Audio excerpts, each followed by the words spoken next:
주식 투자는 오디션 게임과 같다라는 얘기를 하는 거거든요. 네. 어떤 오디션 게임이냐면 어떤 오디션? 네. 우리가 이번에 이게 복면가왕인지 네. 아니면 히든싱인지 네. 잘 봐야 돼요. 예. 그리고 슈퍼스타 K인지 잘 봐야 되는데 네네. 슈퍼스타 K 가가지고 김광석 씨랑 똑같은 목소리로 부르잖아요. 욕 들어먹어요. 그렇죠. 너 모창하냐? 예? 너의 독특한 그런 스타일을 놓고 김광석 모창. 예. 그렇죠. 근데 히든싱은 어떻게 돼요? 그렇게 해야지 1등이 되죠. 정확하게 똑같이 해야 되는 것처럼 우리가 주식 시장에 보면 이번에는 나는 파라다이스라고 생각을 하고 있었는데 네. GKL이 될 수가 있는 거고 네네. 아니면 뭐 강원랜드가 될 수가 있는 거고 그러니까 시장이 가르쳐줘요. 네. 네. 그래서 시장이 가르쳐주는 그 답을 과감하게 밑에서 30%가 올랐던 50%가 올랐던 네. 과감하게 이제 올라타면 되는데 네. 여기서 그게 왜 힘든가 하면 이 동물적 본능 때문에 그래요. 우리 몸에. 동물적 본능. 네. 우리 몸에 내재되어 있는 동물적 본능 때문인데 네. 어떤 동물적 본능이냐면 저는 이제 저도 두려워요. 네. 그런 주식을 밑에서 벌써 70% 올랐는데 막 살려면. 네. 뭐 테슬라도 작년에 그랬잖아요. 네. 바닥에서부터 쫙 올라왔는데 아니 이 가격에 밑에서 벌써 100% 올랐는데 사야 돼? 그러니까 더블이 이미 났어. 더블이 났는데. 네. 그런데 주변에 보면 아유 테슬라 그 사기야 라고 얘기하는 있잖아요. 사람도 있을 거고 그죠. 불과 2019년만 하더라도 테슬라 망한다라는 리포트도 맞아요. 나왔었어요. 맞아요. 그러면 이럴 때는 이제 어떻게 사야 하냐면요. 네. 우리가 그 KBS 동물의 왕국에 보면 아프리카 네. 누우떼들 있잖아요. 네. 누우떼들이 그 계절이 바뀌는 거에 따라서 이제 새로운 풀을 찾아서 이동을 해야 되잖아요. 네. 그 엄청난 대이동을 해야 돼요. 대이동을 하는데 강을 건너야 되는데 네. 그 강에는 악어가 득실거리죠. 네. 그러면 그 강을 처음에 뛰어드는 그 대장 누부터 해가지고 네. 선두 걸어보면 거의 안 잡아먹혀요. 악어들이 흩어져 있잖아요. 네. 근데 그 누들의 마음에는 알고 있어요. 악어가 있다는 거 알고 있어요. 네. 주저주저 하죠. 막 그 강둑에서 막 왔다 갔다 하면서 건너는 가야 되는데 네. 무서우니까. 네.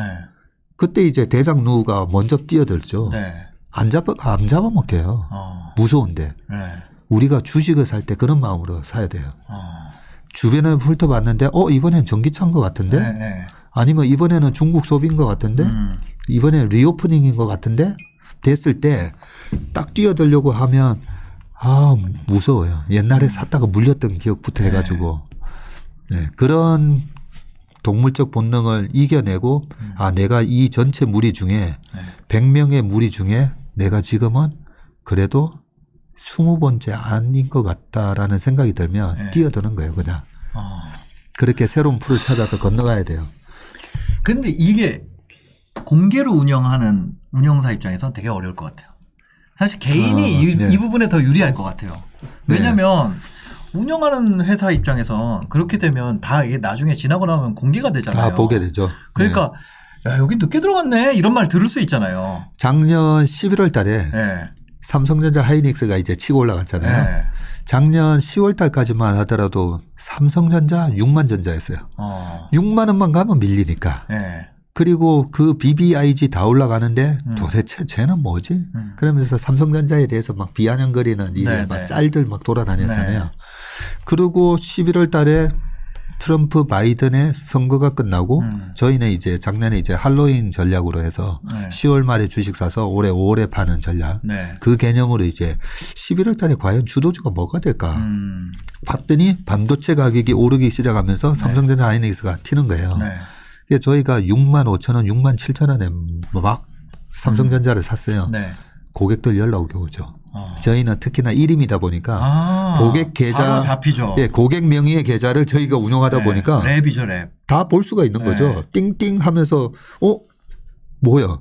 아니 삼성전자를 6만 5천 원에 사? 연락 왔었어요, 진짜. 그러니까. 아니 제정신이냐?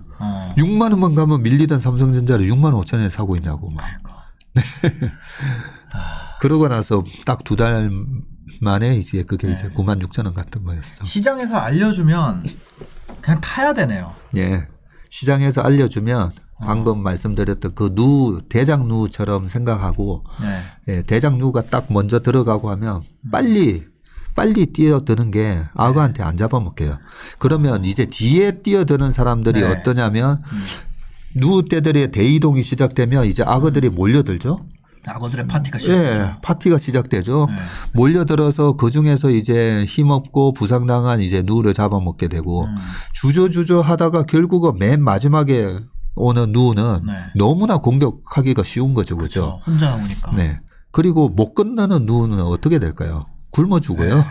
새로운 풀이 없어지고 무리를 이탈하게 되니까 굶어 죽든가 사자나 하이에나한테 잡아먹히든가. 그게 우리가 새로운 트렌드의 끝물을 잡고 새로운 포트폴리오 변화를 못하고 계속 장기적으로 하락 추세에 있는 주식을 갖고 끙끙대고 있는 그런 식의 이제 투자를 하게 되면 남아있는 누처럼 된다. 이런 생각으로 웬만하면 새로운 트렌드가 생겼을 때 예, 상위 30% 안에 나는 들어가서 움직인다. 요 생각을 하시면서 매매하셔야 돼요. 상위 30%만 되면 된다. 네. 내가 맨 바닥부터 꼭대기까지 다 발라먹을 필요가 없다.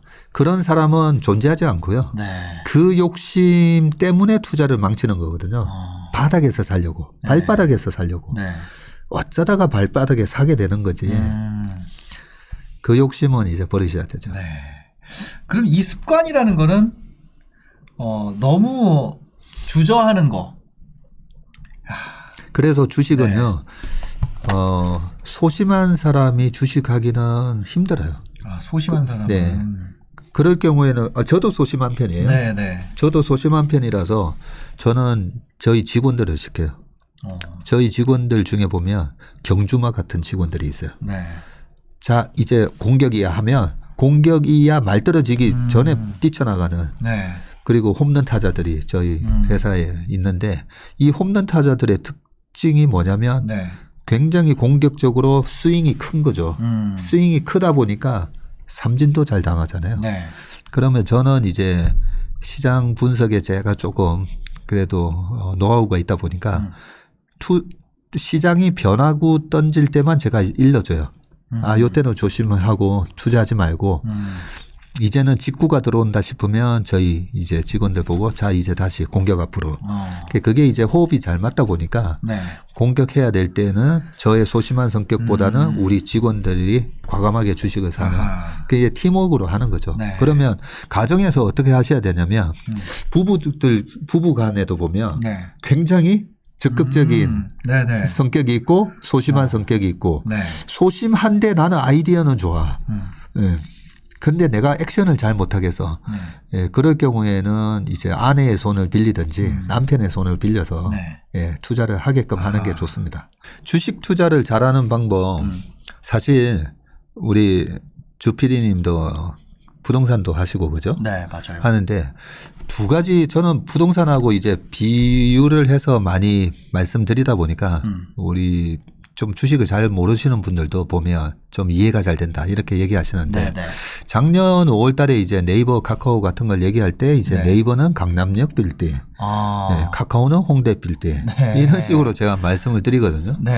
최근에 보면 지금은 또 뭘 사야 되냐 이렇게 보면 지금 명동 나가 보면 명동이 아주 음산해요. 그죠. 가보셨나요? 저도 가봤죠. 음산하죠. 아무도 없죠. 1층에 막 샤터 다 내려져 있고 임대 막 이래 붙어 있으니까 굉장히 살벌하긴 한데 우리 투자자의 마음으로는 저는 이제 비관적일 때 사는 걸 되게 좋아하다 보니까 야 명동에 저 상가나 하나 사볼까 이런 생각 하거든요. 하는데 이제 부동산 하려고 보면 이제 또 좀 복잡하잖아요. 또 취등록세 생각해야 되고 재산세 생각해야 맞습니다. 되고 그러면 이제 저는 주식 전문가니까 지금 명동에 빌딩이나 상가 같은 주식이 뭐 있지? 보면 있잖아요. 그죠? 중국인이 들어올 그런 것들. 나중에 중국 관광객이 됐던 영국이나 미국이나 뭐 프랑스나 요즘 이제 방탄소년단의 나라가 도대체 어떤 나라지? 오징어 게임의 나라가 어떤 나라지? 하면서 그 비틀즈 건널목에서 사진 찍듯이. 비틀즈 건널목에서. 그렇죠? 막 몰려올 거예요. 내년 이맘때 되면요. 네. 그래서 명동 빌딩과 같은 기업은 뭔가 보면 네. 뭐 과거 2013, 14, 15년도에 그렇게 중국의 관광객들이 몰려오고 네. 그것도 모자라서 따이공을 시켜가지고 한국에서 뭐 좀 사와 보따리상들이 날랐잖아요. 네. 그런 것들이 뭘까라고 생각해 보면 지금 명동에 그런 문 닫은 상가 사는 느낌으로 살 주식들이 많아요. 그렇죠? 네. 어떻게 있을까요? 어떤 거요? 그래서 이럴 때 네. 이럴 때 제가 하는 방법이 네. 항상 이제 우리가 역사. 네. 네. 역사를 보면 미래, 네. 역사는 미래의 거울이다. 네. 뭐 이런 것처럼 과거 2015년도 기사를 검색해 보면 돼요. 네. 그러면 이제 중국 소비재로 관련해 가지고 화장품부터 시작해 가지고 그죠? 네. 우리나라 뭐 카지노까지 해서 뭐 많습니다. 네, 많고 그게 뭐 불과 15년 네. 기사만 검색해 보면 답이 줄줄이 나와 있어요. 네. 줄줄이 나와 있는데 단지 여기서 이제 주의해야 될 점은 2011년도에는 우리나라의 소녀시대가 CNN 뉴스를 타면서 네. 네, 마치 BTS처럼 정도는 아니었지만 네. 소녀시대 했죠. 싸이 있었죠. 맞아요. 강남스타일. 그렇죠. 그다음에 네. 이제 G드래곤 네. 있고 뭐 하면서 이제는 BTS가 딱 나왔잖아요. 네. 그래서 역사는 반복은 되더라도 주인공은 달라질 수가 있어요. 네. 그렇죠. 아, 과거의 주인공이었다고 이번에도 주인공이라는 법은 없다. 절대 그거 조심해야 되죠. 아. 네. 그래서 우리가 화장품의 역사도 보면 네. 2004년도 같은 경우에 그때는 드라마에서 대장금이 2003년 4년도까지 네. 우리나라에서 방영이 되고 네네. 그 대장금의 인기가 뭐 중화권 바로 옆에 이제 메인랜드 중국부터 네. 시작해가지고 네. 저 싱가폴까지 네네. 싱가폴 가봐도 전부 네. 대장금 막 걸려 있었고 네. 나중에 중동까지 뭐 대장금 난리쳤잖아요. 그때 그러고 나서 우리나라의 화장품에 뭐 국내에서는 미샤 이런 브랜드가 인기를 끌었다면 네. 지금 미샤가 아직 있는지 없는지 모르시죠, 그죠? 저 몰라요. 네, 저도 잘 모르겠어요. 네. 길거리에 미샤가 안 보여가지고. 네. 그게 저가형 화장품에서 네. 계속 보면 히트를 치는 상품은 항상 보면 그 가격이 과거보다도 높은 프리미엄급에서 계속 히트가 나와요. 모든 제품의 네. 혁신의 역사를 보면 저가품에서 나오지는 않습니다. 네. 옛날에 우유 같은 경우에도 보면 남양 우유, 매일 우유 먹다가 갑자기 네. 파스텔가 딱 들어오면서 비쌌잖아요. 네. 좋은 살균 우유 맞아, 하면서. 맞아. 네, 그런 것처럼 우리가 항상 그다음 이렇게 경기 소비재에서 히트를 칠 상품은 뭘까? 과거를 보면서. 네. 그러면 프리미엄급에서 찾으면 돼요. BTS가 네. 콘서트 뭐 싸게 3만 원짜리 그러니까 그런 거 아니잖아요. 네. 그렇죠. 그런 것처럼 항상 프리미엄급에서 찾으면 되는데 미시아로부터 시작했다가 우리 약간 중저가 화장품으로 옮겨왔다가 네. 나중에 아모레 설화수라든지 LG생활건강의 후 보면 네. 전부 다 뭐 12만 원, 13만 원 비싼 화장품이었어요. 네. 그게 중국의 소득이 10,000불 넘어가고 중국의 강남 부자가 1억 명이나 있잖아요. 그 1억 명이 우리나라 5천만 명이 쓰던 화장품의 이 탑티어에 있는 네. 설화수랑 후를 그 1억 명이 사다 보니까 네. 엄청난 매출 성장이 나오는 거죠. 그래서 저는 이번에도 분명히 화장품에서 내년 내후년도에 또 히트하는 화장품이 나올 거고 세계적으로 글로벌라이제이션 모멘텀을 타는 네. 화장품이 아마 나오지 않을까 생각하는데 그게 꼭 아모레 퍼시픽이나 LG생활건강이 아닐 수도 있다. 네, 그 생각을 하면서 요즘 막 좀 공부를 해보고 있어요. 네. 그래서 우리 직원 시켜가지고 이번 주말에 네. 현대백화점 가서 좀 한번 봐라. 어떤 화장품. 근데 아직까지는 관광객이 직접적으로 막 들어오는 단계는 아니니까 네네. 좀 너무 좀 빠를 수는 있는데 네. 미리 조사는 해야 그렇죠, 되는 그렇죠, 거죠. 그렇죠. 일단 우리나라 사람들이 일단은 인정을 해야 돼요. 우리나라 사람들이 좀 깐깐하잖아요. 네네. 우리나라 사람들이 인정을 하고 잘 팔리면 중국에서도 잘 팔려요. 네, 그런 식으로 일단은 현대백화점, 신세계백화점 이런 데서 잘 팔리는 게 뭔지 네. 이런 거를 공부하면서 예, 미리 내년 시장을 조금 네. 선점해서 예, 들어갈 준비를 프리미엄급 소비재. 프리미엄급 소비재. 야, 그러니까요. 그럼 지금 주인공을 잘못 찾으면 그 뭐 헛방일 수도 있는 거잖아요. 헛방일 수가 있죠. 네. 아, 주인공을 찾는 게 또 어렵구나. 네. 그리고 네. 주인공을 찾는 게 어려운데 네. 우리가 매매에 대한 돈을 버는 매매 습관만 갖고 있으면 네. 주인공을 꼭 빨리 못 찾아도 돼요.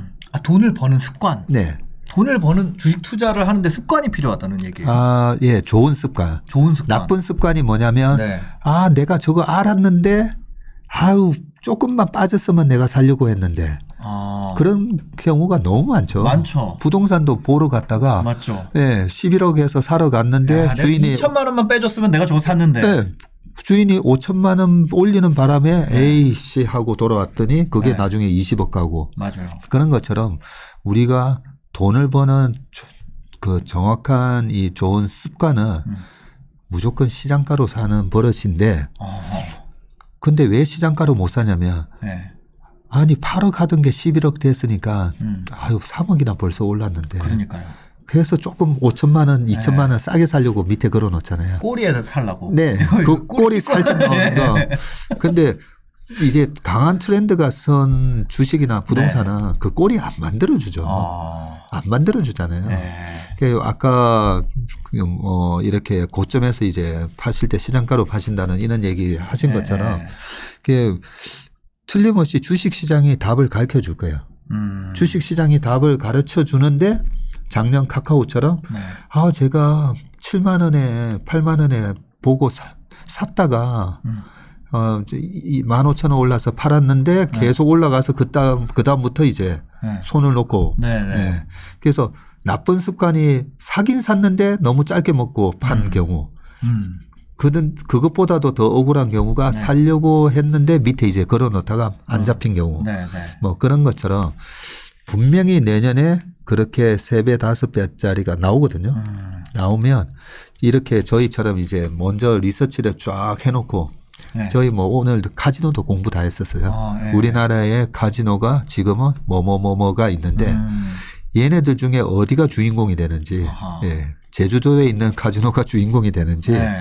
영종도에다가 영종도에 캐파 확장을 해놓은 파라다이스 같은 게 주인공이 될지 그런 캐파랑 이런 걸 공부를 다 해놓고 이제 시장이 정말 어디를 인정을 해 주는지 보는 거죠.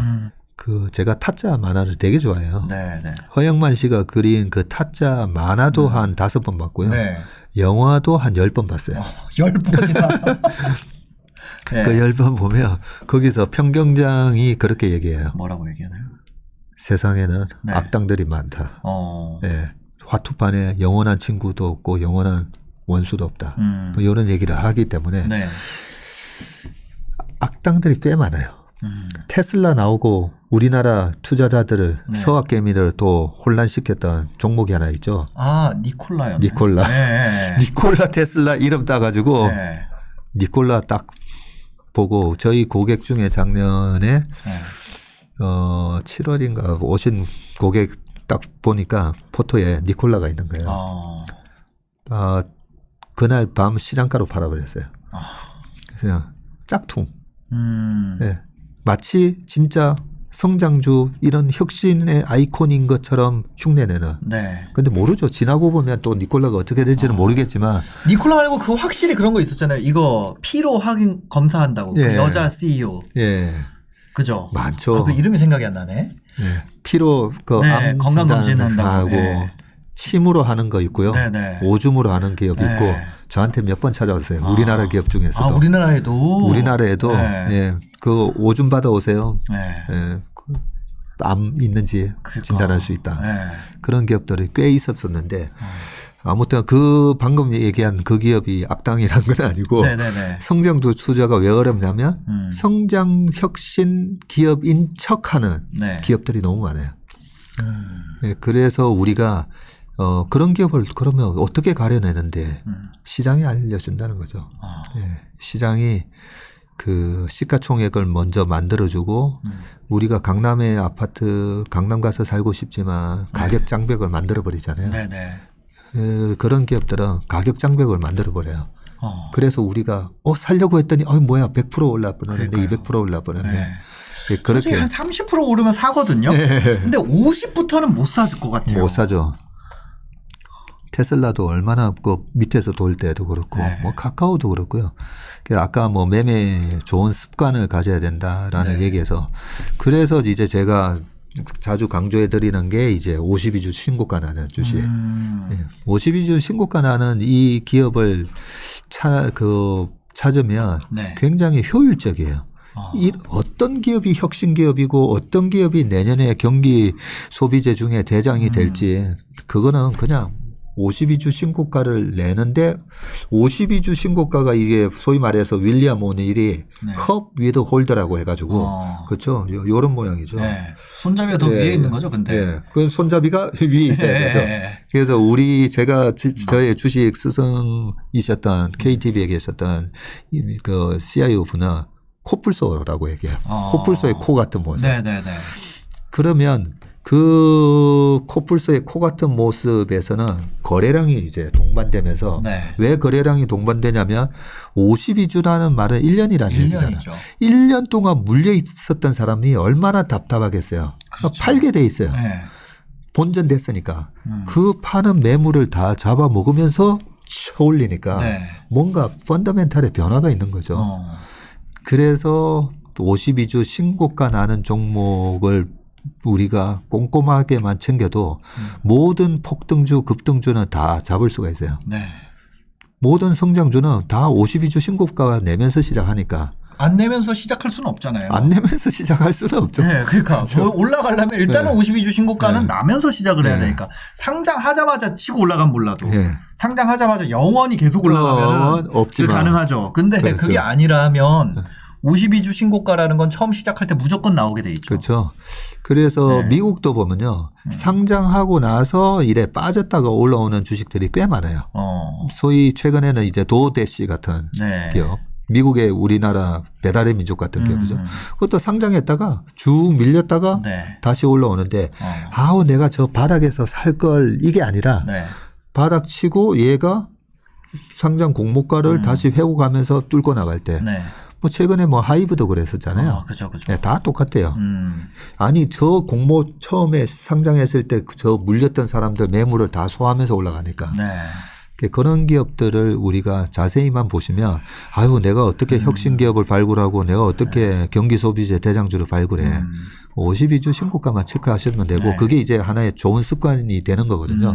저희는 아침 회의할 때 네. 나스닥 시장 분석하고 나스닥의 52주 신고가 우리나라의 52주 신고가를 항상 체크해요. 네. 근데 예를 들어서 이게 순환주라고 하면 말 그대로 아까 그 이런 사이클이 있는 네. 거라고 하면 52주 신고가에서 사면 물리는 거잖아요. 아니요. 그 순환주의 이제 네. 특징을 알아셔야 되는데 호남석유 같은 거 롯데케미칼로 네. 바뀌었잖아요. 네. 롯데케미칼의 이제 한 20년 차트를 보면요. 뭐 10년 최근 10년 보면 15만 원 갔다가 40만 원 갔다가 또 15만 원 갔다가 40만 원 갔다가 그래요. 그러면 15만 원 최근에는 뭐 12만 원까지 갔었죠. 작년 코로나 때. 네. 그리고 52주 신고가가 40만 원에서 52주 신고가가 나는 게 아니고요. 네. 그전 40만 원은 5년 전에 있었던 가격이에요. 이게 폭이 1년이 아니구나. 네. 그래서 이래 큰 시클리컬 기업도 보면 52주 신고가가 났던 시점이 보면 그 호남석유 롯데케미칼이 뭐 12만 원 쳤다가 한 18만 원 정도 됐을 때예요. 네.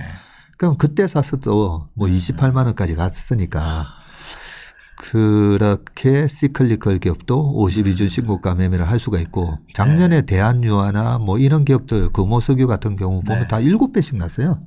52주 신고가 내고 거의 5배 올랐던 거죠.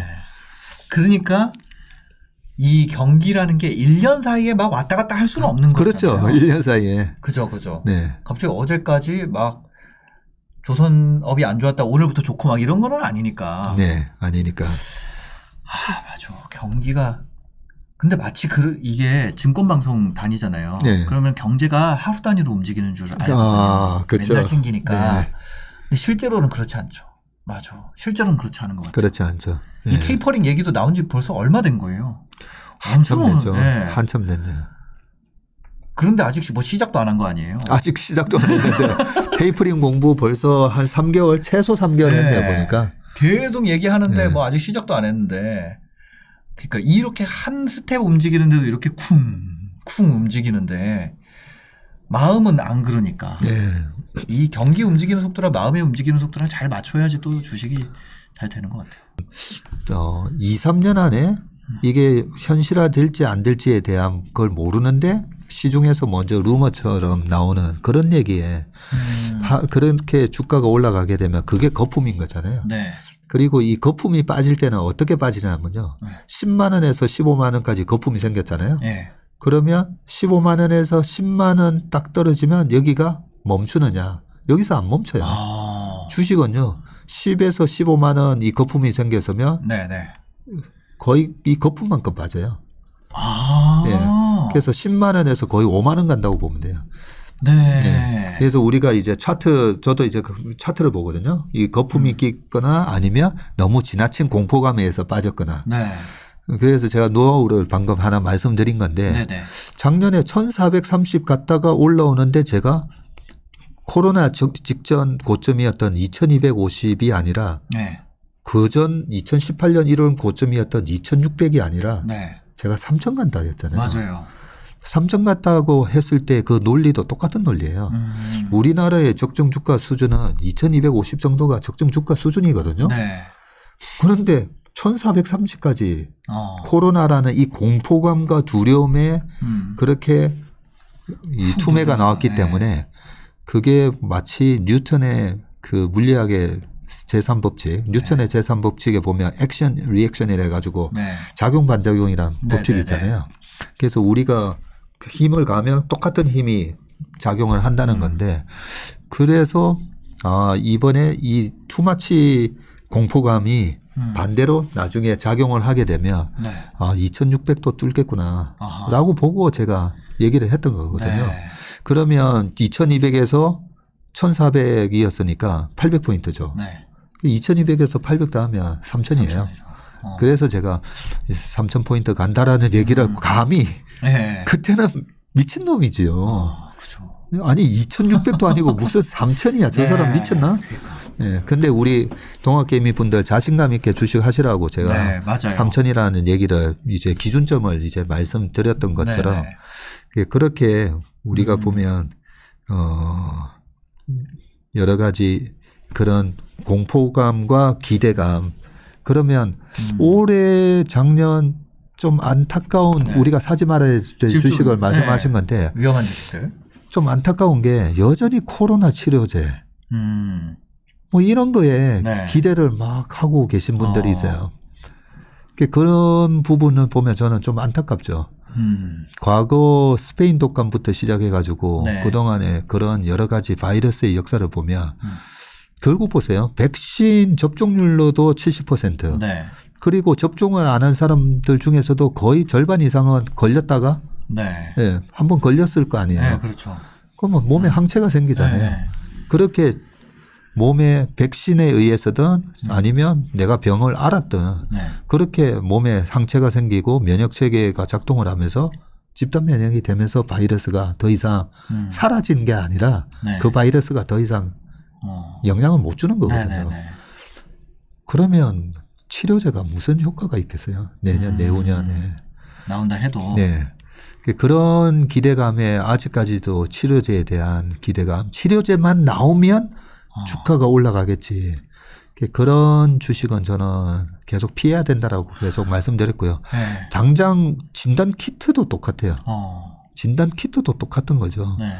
최근에 진단 키트 회사가 50%나 뭐 거의 60% 가까이 빠졌지만 여전히 제가 봤을 때는 결국은 나중에 제자리 돌아가는 모습으로 2, 3년 안에 그렇게 될 가능성이 있기 때문에 그런 주식은 많이 빠졌다고 사면 안 된다는 거죠. 최근에 제가 우량주들 삼성전자가 됐던 하이닉스가 됐던 현대차가 됐던 최근에 보면 뭐 35% 40% 뭐 카카오도 35% 빠졌어요.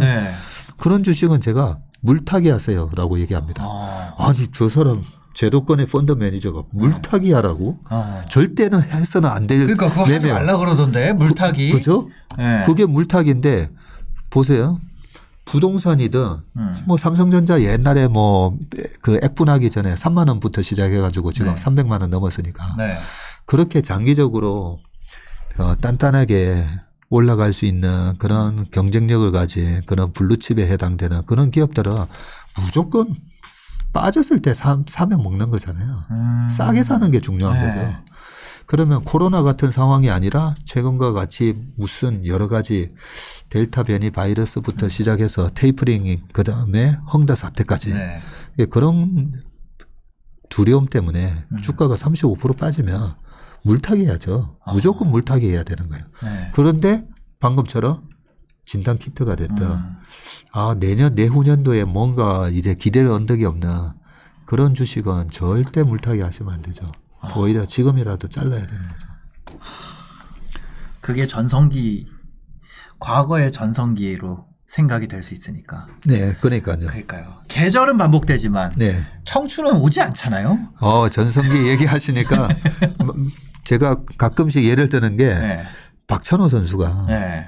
한화로 복귀했었잖아요. 그런데 네. 메이저리그에서 얼마나 뭐 한 해 16승 했던 투수였잖아요. 네. 그런데 본인도 이제 나이도 들고 해서 뭐 저기 바르셀로나에 있던 호나우드도 이제 팀을 옮겨가듯이 네. 다시 그런 것처럼 한국에 한화 왔다가 한화에서도 은퇴를 했잖아요. 네. 그런데 박찬호한테 가서 내가 박찬호 씨한테 내가 투자를 할게. 다시 메이저리그로 옛날에 그랬으니까. 그런 거랑 똑같은 거죠, 사실. 뭐 김병현 선수도 참 잘했었잖아요. 그죠. 뱀 직구. 뱀 직구. 네. 네. 법규형. 근데 맞아. 근데 예를 들어서 이런 거는 있잖아요. 뭐 봄, 여름, 가을, 겨울. 네. 이런 거는 계속되고. 네. 네. 참 좋은 거 지적해 주셨는데 네. 제가 제일 좋아하는 단어가 주식시장의 사계절이에요. 그리고 우리 주식농부 박용욱 회장님도 계시지만 야 어떻게 저렇게 좋은 필명을 지으셨을까. 농부일까. 예. 네. 주식 똑같아요. 주식을 10년 20년 이렇게 잘못 가져가면요. 아니 분명히 보면 우리가 농작물에도 보면 봄에 심어서 가을에 추수해야 되는 게 있잖아요. 근데 그걸 갖다가 2년 3년 놔두면 썩잖아요. 그죠. 언제 추수를 해야 되는지 아는 게 되게 중요하거든요. 그런 부분이 이제 성장주, 미국의 성장주는 미국 내에서 1등이 됐다가 전 세계 1등이 되면서 3억 3천만 명의 미국 인구를 대상으로 하는 게 아니라 뭐 30명이 쓰는 거죠. 그렇기 때문에 미국에서 1등을 하는 주식은 10년 정도 가져가 볼 필요가 있어요. 추수를 하는 타이밍이 다르다는 거죠. 그런데 우리나라처럼 이렇게 사이클 기업이 많은 주식을 10년 잘못 가져가면 2년마다 내가 팔았어야 되는데 결국은 겨울이 와서 또 다 얼어붙고 제자리 되고 그다음에 봄에 다시 살아나면 이번에는 10년 가나 보면 또 꼬꾸라지고 이게 이번에 우리 반도체에서 느꼈던 거잖아요. 나무인 줄 알았는데 벼였어. 네, 나무인 줄 알았는데 벼고. 나무는 계속 키우면 1000년도 키우는데 맞네. 벼는 한 해마다 추수를 해야 되잖아요. 그 표현 제가 다음에 좀 써먹을게요. 네. 벼랑 1000년을 살아가는 은행나무랑 뭐 다 다른 건데 그렇기 때문에 이 투자에 그게 굉장히 중요한 본질이거든요. 내가 투자하는 기업의 사업의 변동성과 주가의 변동성을 알고 투자를 해야 돼요. 그렇게 따져보면 반도체 같은 경우도 고성장 산업이 아니라 반도체는 이미 과거 한 30년 동안 계속 사이클 산업이었던 거고 그죠? 우리가 봄, 여름, 가을, 겨울 말씀하셨듯이 저 같은 경우에는 이제 봄에 투자해서 가을이면 좀 이런 가을에 그냥 추수를 해요. 저는 조금 빨리. 왜냐하면 저는 항상 주식을 팔 때 대부분은 보면 여기서 팔고 싶어 하시잖아요. 그런데 항상 제가 자주 드리는 말씀인데 주식도 좀 착하게 해야 돈을 벌어요. 그 착한 마음이 어떤 마음이냐면 내가 판 주식으로도 내가 판 주식을 누가 사잖아요. 먹을 게 남아 있어야 된다. 네. 그래도 먹을 게 남아 있다라고 생각할 때 파는 거예요. 근데 우리는 전부 다 여기서 팔려고 하잖아요. 그죠. 그게 사실 심보가 그거는 못된 심보죠. 어쩌다 팔다 보면 여기서 팔 수는 있지만 그러면 짜릿하죠. 사실 내가 팔고 나서 지나고 보니까 여기서 팔았으면 짜릿하긴 한데 실제로 내가 팔 때는 저는 항상 제가 어깨다 생각하고 팔거든요. 근데 팔다 보면 사실 허리에서 팔던 경우도 있긴 있어요. 이모작 하면 되죠. 네. 또 이모작 하면 되니까. 그러니까. 네. 그래서 우리가 주식을 분류를 한번 해보시는 게 좋아요. 우리나라 시총에서 가장 큰 반도체. 반도체는 어떤 사이클로 움직이고 반도체 같은 경우는 오히려 이익이 가장 잘 났을 때 항상 보면 주가가 마이너스 나요. 2018년도에도 그랬고 올해도 그랬고. 근데 이익이 꺾이면 오히려 주가가 선반영하는 성격 때문에 이익이 꺾였는데 오히려 주가는 또 다시 급등을 해요. 반도체는 이런 성격이 있구나. 그렇게 아셔야 되고 그다음에 조선은 조선은 이런 또 움직임이 있구나. 조선은 수주 산업인데 수주가 잘 됐다고 해서 처음엔 주가가 올라가더니 최근처럼 원자재 가격이 올라와 버리니까 지난번에 저가 수주했을 때는 원자재 가격이 낮을 때 수주를 했던 거잖아요. 근데 최근에 원자재 가격이 올라오니까 어이구 뭐야. 실적 나올 때마다 자꾸 쇼크가 나오는 거예요. 마진이 안 나오는 거. 그런데 최근에 높은 원자재 가격을 반영을 해서 수주를 한 거는 또 반대 현상이 일어나는 거죠. 원자재 가격이 빠지는데 오히려 마진이 좋아지고 그런 식으로 조선주의 주가는 이렇게 움직이는구나. 그런 거를 대표 섹터마다 정리를 해 놓으시면 그다음부터 아주 주식하는 게 재밌어지죠. 그거를 다 알고 있어야 되는 것 같아요. 네, 그걸 알고 있어야죠, 사실. 그거가 뭐가 뭔지 이게 뭐 나문지 변지 뭔지 모르고 그냥 들어가 가지고 일단 하나 들으면 그거 적용해 보잖아요. 물타게 하지 마라. 근데 그 얘기하셨던 것처럼 이게 계절이 있는 주식이면 물타기 해도 되는 거 아니에요. 그러니까요. 내가 저번 가을을 놓쳤으면 이번 봄에 더 뿌려가지고 다음 가을에 더 많이 하면 되는 건데. 그러니까요. 근데 그거를 모르면 하나만 들으면 세상에 제일 무서운 게 하나만 아는 사람이 되잖아요. 그리고 또 반대로 또 저번에 물타기에서 잘 됐는데 이거는 물타기만 안 되는 거예요. 예를 들어서 박찬호 선수 메이저리그 같은 그러니까. 그런 종목이어서. 그러면 이거는 물타기 할수록 손해인 거 아니에요? 할수록 손해죠. 영원히 폭망하는 거죠. 그러니까 그거를 내가 구별할 수 없으면 일단은 돈 벌 수가 없네요. 못 벌죠. 운이 좋아야겠네요. 그러려면. 내가 나는 이런 타입의 얘기를 들었어. 어쩐지 나오는 사람마다 하는 얘기가 조금씩 다 다르더라고요. 여기 나오는 사람. 자기가 매매하는 방식이나. 근데 다 돈은 벌었어요. 근데 보면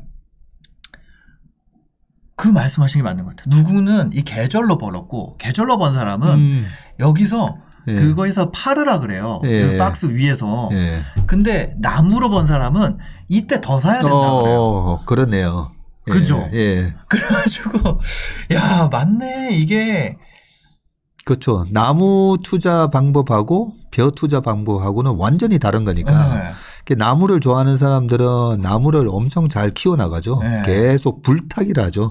물타기가 아니라 올라갈 때마다 불타기를 하고 나무를 매매하는 그 고수들이 또 하는 리스크 관리 방법이 본인이 나무인 줄 알았는데 진짜 나무가 아닌 경우가 있을 때 그럴 때는 그 사람들은 대나무였어. 그 칼같이 그 사람들은 또 손절을 해요.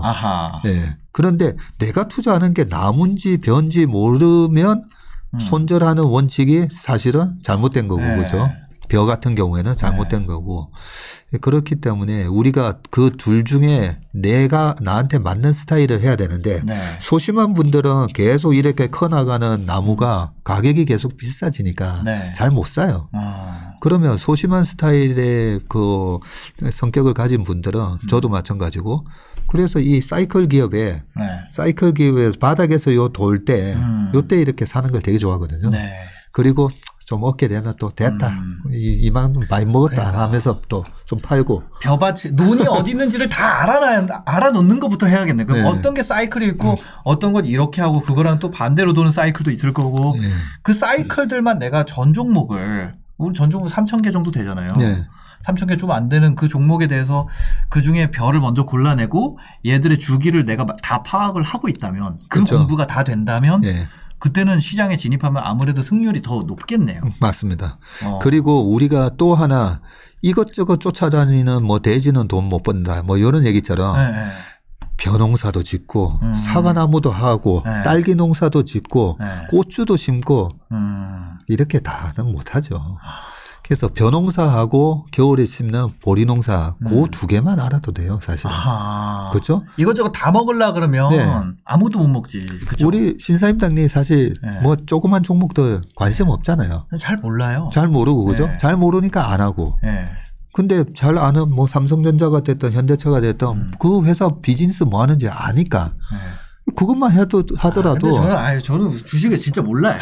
진짜 모르고 저는 그때 산 것도 여기저기 전문가분들이 막 공포에 사라 그러니까 그 뭐 모르고 산 거예요. 그냥 그거 진짜 아니에요. 그거는 저는 전혀 그런 거 없습니다. 그래서 우리가 이것저것 다 시장에 나오는 테마들 다 쫓아다니면서 먹는 사람 없어요.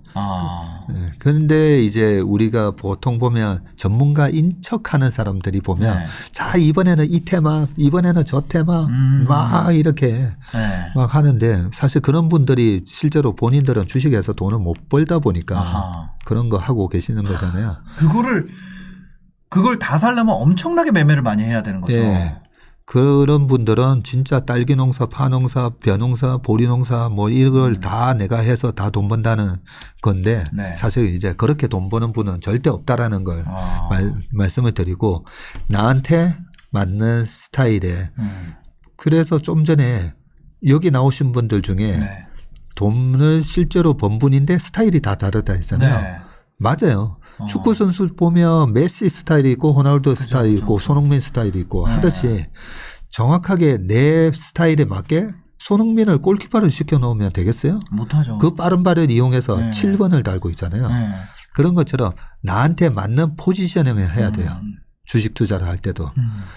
그런 의미에서 이제 여러 주식을 이번에 해보셨으면 나한테 궁합이 맞는 주식이 있을 거예요. 그런 궁합이 맞는 주식을 나의 필살기로 평생 하시면 돼요. 그걸 더 갈고 닦고. 그걸 더 내가 잘 알고 내가 잘 할 수 있는 주식을 갖고 계속 매매를 하시는 게 그게 평생 주식을 하시면서 나의 필살기를 두세 개를 갖고 있으면 설사 뭐 하다가 터지잖아요. 그러면 내 필살기 종목으로 다시 회복하면 되니까. 그러면 여기서 이제 필살기 종목이 그럼 뭐가 될 수 있을까?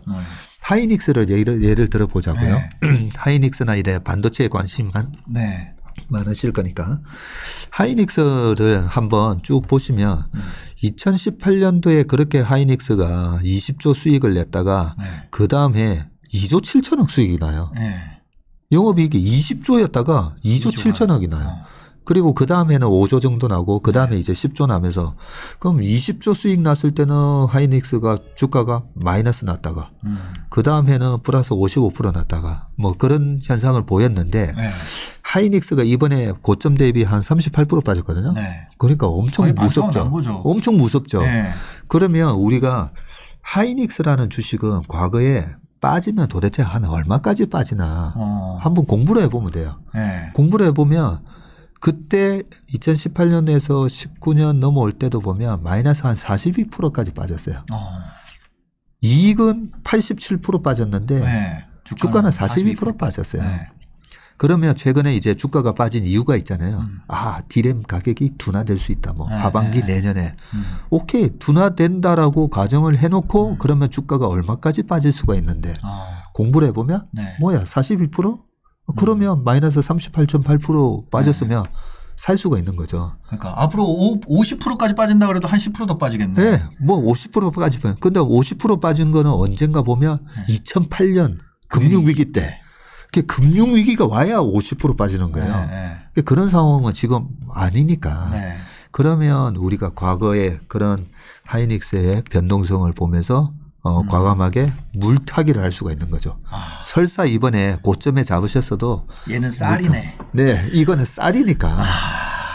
그러면 이번에 아이고 추수를 잘못해가지고 네, 마이너스 한 100만 원 손실 봤어도 네. 2배로 투자해서 씨 더 뿌리면 되죠. 네, 뭐. 더 뿌려서 200만 원 벌면 되니까.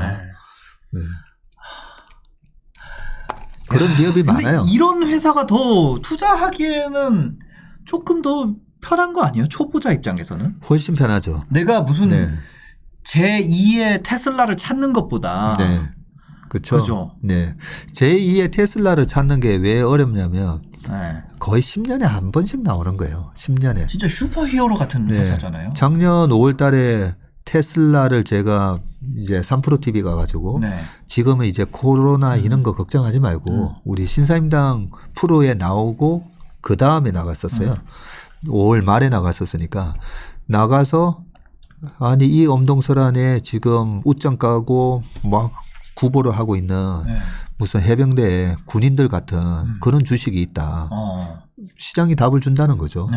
그 주식이 테슬라라는 기업인데 아, 테슬라를 이래저래 공부해 보니까 과거 2008년 금융위기 이후에는 애플이 스마트폰으로 애플이 스마트폰 출시한 게 2007년 6월이었거든요.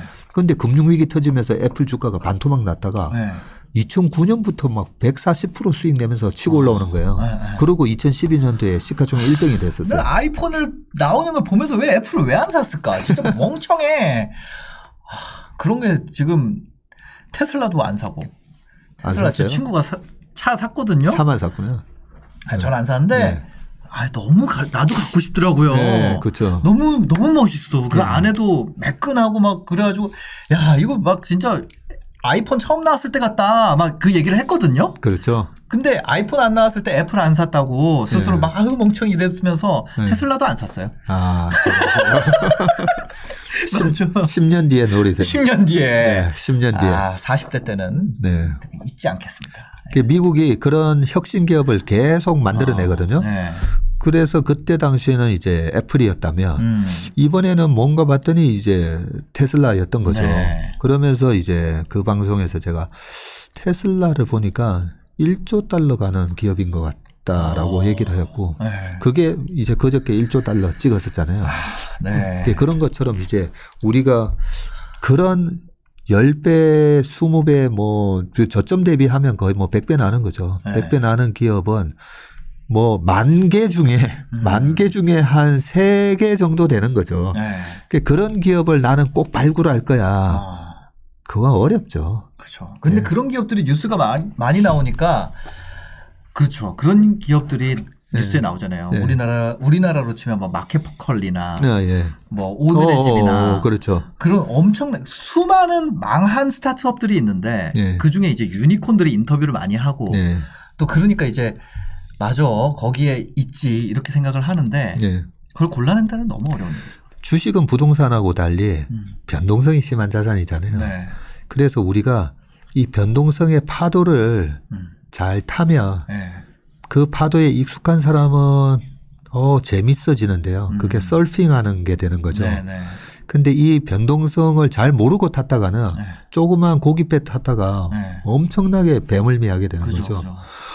요즘 그렇기 때문에 우리 주린이 분들 중에 작년 또는 올해 주식 시장에 들어오셨던 분들이 엄청 스트레스 받아지죠. 고생 많이 하고 있죠. 왜냐하면 원래 이 정도 변동성은 사실 변동성도 아니에요. 아니 3천에서 왔다 갔다 10%도 안 빠졌다 했잖아요. 고점에서. 그냥 그 자리에 있는 거죠. 그냥 왔다 갔다 요 정도 변동성이면 태풍도 아니고요. 그냥 서해 앞바다 가서 고깃배 타면 찰랑찰랑하는 그 파도에도 배멀미 나는 거나 마찬가지예요. 그렇기 때문에 우리가 방금 이 변동성에 대한 공부를 해서 요 정도 변동성이 있는 거구나라고 마음을 먹고 투자를 하는 거라 거기에 대해서 전혀 모르고 투자를 하는 거랑은 엄청난 차이가 있는 것 같습니다. 그러니까 생각해 보면은 경기 과열이라는 말이 나온 지가 그러니까 2010년부터 그때부터 계속 그러다가 2018년, 17년까지 간 거거든요. 그 장이. 강세장이 그죠? 생각해 보면 그때 더블 딥으로 가네, 뭐 유럽이 어떻게 되네, 뭐 계속 뭐 여기 터지네 저기 터지네 하다가 뭐 이게 신흥국이 어떻게 되네 뭐 계속 그러면서 그래서 그게 그만큼 갔다가 또 쫄쫄쫄쫄 흘러내리기 시작하니까 2018년부터는 또 계속 그러다가 그러니까 이게 뭔가 저야 뭐 유튜브 하니까 거의 매일 다루지만 실제로 그렇게 막 하루아침에 막 이런 거는 없는 것 같아요. 네. 그 과거 2008년 이후에 유동성 공급 이후에 시장을 얘기해 주셔서 마지막으로 제가 중요한 얘기를 하나 말씀을 드리면 페드가 돈을 왕창 찍었잖아요. 2008년 금융위기가 오기 전에 연준의 자산 대차대조표라고 해서 나오잖아요. 그 연준이 중앙은행이 미국 연방준비은행이 갖고 있었던 그 자산이 우리나라 돈으로 따지면 한 900조 정도 됐어요. 네, 850빌리언 달러 뭐 이랬었으니까 900조였는데 지네 나라 금융위기 터졌는데 돈을 왕창 찍었잖아요. 우리나라 돈으로 900조가 얼마까지 돈을 찍었냐면 4,500조까지 돈을 찍었어요. 우리나라 1년 GDP가 뭐 1.6조 달러 뭐 이러는데 돈을 왕창 찍으면서 인플레이션 쓰나미가 시작됐었죠. 그리고 이제 미국은 수출하고 수입해가지고 맨날 적자잖아요. 맨날 적자란 말은 무슨 말이죠? 지네들이 찍어내온 달러가 계속 나가기만 한다는 거죠. 막 쌍둥이 적자라고 막. 쌍둥이 적자가 나다 보니까 미국은 달러가 나가기만 하는 나라예요. 그러면 어느 순간 보면 달러가 고갈이 되잖아요. 그러면 어떻게 돼야 되죠? 원래는 망해야 되죠.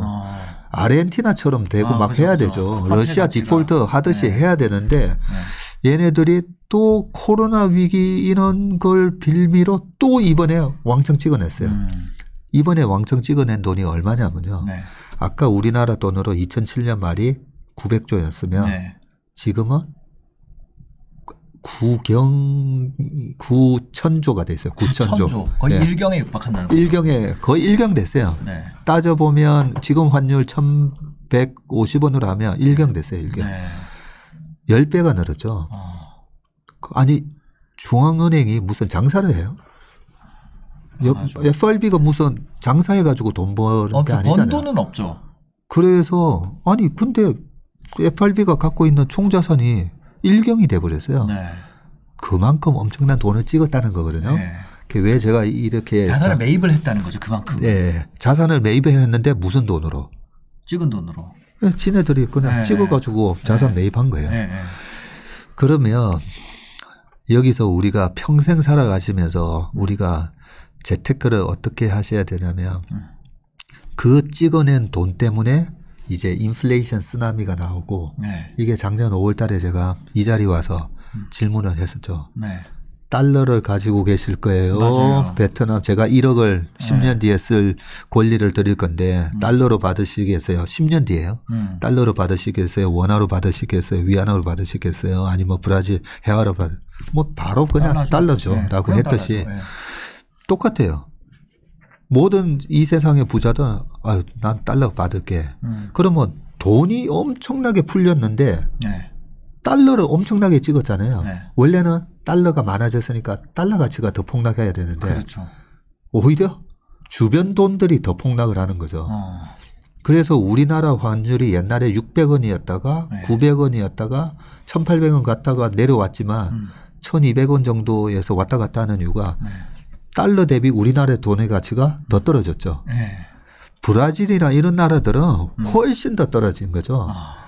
이렇게 주변국들의 비기축통화국의 화폐 가치는 무조건 폭락하게 돼 있어요. 그러면 우리는 뭘 해야 되냐면 자산을 취득해야 되는데 그 자산을 취득을 하는 게 어떻게 취득해야 되냐면 희소한 자산을 취득을 해야 되는데 희소한 우량 자산이에요. 이 희소한 우량 자산을 취득할 때 제 머릿속에는 의자 빼기 놀이가 시작된다라고 생각하면 돼요. 의자 빼기 놀이. 네. 페드가 돈을 딱 푸는 순간 작년에 페드가 3월 달에 우리나라하고도 통화 사업도 체결하고 금리 제로 금리 낮추고 돈을 찍기 시작하잖아요. 붓기 시작했죠. 네. 딱 그 순간에 저는 의자 빼기 놀이가 시작된 거예요. 그럼 뭐 자 10명이 있는데 의자 8개 나누고 뺑뺑뺑뺑 돌다가 딱 음악 멈추면 앉는 거 앉아야 되는데 2명 탈락이잖아요. 의자가 우량한 자산이라고 보면 돼요.